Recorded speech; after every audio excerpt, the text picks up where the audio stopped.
আমার বাসা পাবনাতে, ঈশ্বরদী থানা। আমার নাম মোহাম্মদ মেহরাব হোসেন শুভ। এই পেশায় আছি আমি আজকে 9 বছর। এটা 24 ঘন্টা চলে। এখানে দিচ্ছি কয়লা ভাই। এটাকে বলে ভাই ইট পোড়ানো। 10 মিনিট, 8 মিনিট, 10 মিনিট পর পরে দিতে হয়। 20 মিনিট, 25 মিনিট, মানে আগুন বুঝে কাজ আর কি। এখানে কাজ করি আমরা 6 জন। দুইটা শিফট আছে।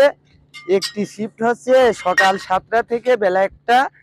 আর একটি শিফট হচ্ছে যে দুপুর 1টা থেকে সন্ধ্যা 7টা। এবং রাতেও ওরকমই 7টা থেকে রাতে 1টা থেকে আমাদের ডিউটি হচ্ছে সকাল 7টা পর্যন্ত। এখানে 15,000 থেকে শুরু করে 30,000, 32,000 পর্যন্ত লোক আছে এখানে। হ্যাঁ, রিস্ক তো আছে, কাজে নিচে আগুন তো দেখা যাচ্ছে যে যদি একটু ভেঙে যায় পাও মাও, এই যে এই লোহাগুলা যদি পায়ের পার থেকে পাও পুড়ে যেতে পারে। এই ভাটাতে ভাঙে পড়ার সম্ভাবনা খুব কম, কিন্তু যেগুলা কাঠের ভাটা সেগুলাতে একটু রিস্ক বেশি। বিয়ে করছি, একটি ছেলে, ওরা বাড়িতে আছে।